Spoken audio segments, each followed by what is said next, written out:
नबी पाक सल्लल्लाहु अलैहि वसल्लम पहाड़ पे बैठ के पढ़ते थे रात को, तो वहां ना अबू सुफियान भी आ गए सुनते सुनते, क्योंकि इन्होंने पाबंदी लगाई हुई थी कि कोई भी बंदा वहां ना जाए, सोशल बाइकाट माज़अल्लाह किया हुआ था, कोई ना उधर जाए। तो सुनते सुनते अबू सुफियान आ गए।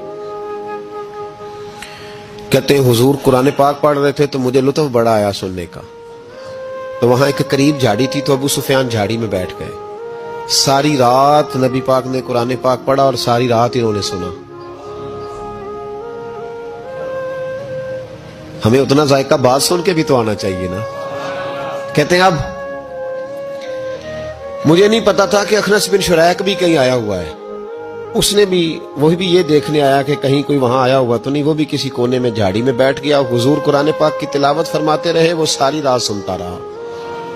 उधर से कहीं अबू जाल भी आ गया। पत्थर दिल था, पर मेरे मुस्तफा कुरान पढ़ते थे तो कान उसके भी खड़े हो जाया करते। सारी रात तिलावत सुनते रहे। तीनों पक्के काफिर झाड़ियों में बैठकर तिलावत सुनते रहे। सुबह जब जाने लगे तो मुलाकात हो गई। तू किधर आया था? उसने कहा पहले तू बता, तू किधर आया था? मैं तो आया था देखूं कोई आया तो नहीं। मैं तो, तू किधर? उसने कहा मैं भी यही देखने आया था कि यहाँ कोई आता जाता तो नहीं। अबू जाल ज्यादा शातिर था, कहने लगा खबरदार कल कोई ना आए। आज तो आ गए, कल ना होना। अल्लाहु अकबर। लेकिन जहां दिल लगा होता है ना, वहां दिल खींचा चला जाता है। दिल जहां लग जाता है ना, वहां दिल खींचा चला जाता है। ये दिल का भी अपना एक मामला है ना। अब लग गया था कुरान पाक की तिलावत से। कहते हैं रात को अपनी अपनी चारपाई पे लेटे। दर्द अगरचे जान को जिल है, मैं क्या करूं मेरा दिल है।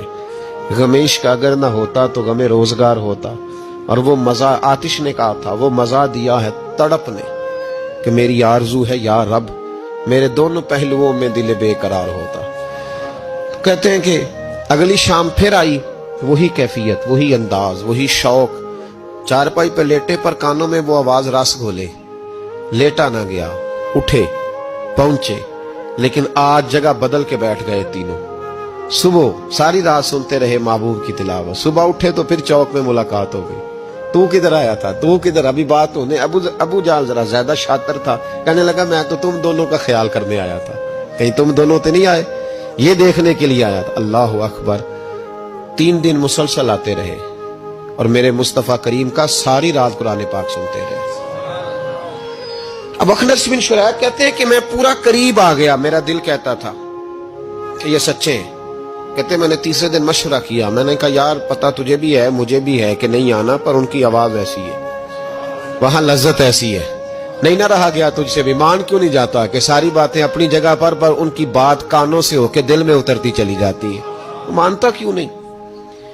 अखनस बिन शुरैक कहते मैं पूरा करीब आ गया, पर अबू जाल ने मुझे फिर गुमराह किया। कहने लगा यार यहीं रहे हैं, बचपन भी यहीं गुजारा है, माज़अल्लाह 2 हाथ हैं 2 आंखें हैं, सारा कुछ वही है, कान पट्टियां सफेद हुई हैं, तो कहते मैं अल्लाह का नबी हूं माज़अल्लाह। उसने वसवसा अंदोजी की। तो कहते मैं फिर बैक हो गया। आप क्यों नहीं उस शख्स को जानते जो वसवसा अंदोजी करता है? आप उस जगह कैसे चले गए जहां वसवसा अंदोजी होती है? याद रखें उस जगह जाएं जहां जाने से दिल साफ होता है, जहां जाने से दिल का जंग उतरता है, आपके वसवसे दूर होंगे। वहां जाएं जहां ईमान की, यकीन की, तयक्कुन की दौलत बढ़ती है। क्यों वहां जाते हो जो बैक कर देता है?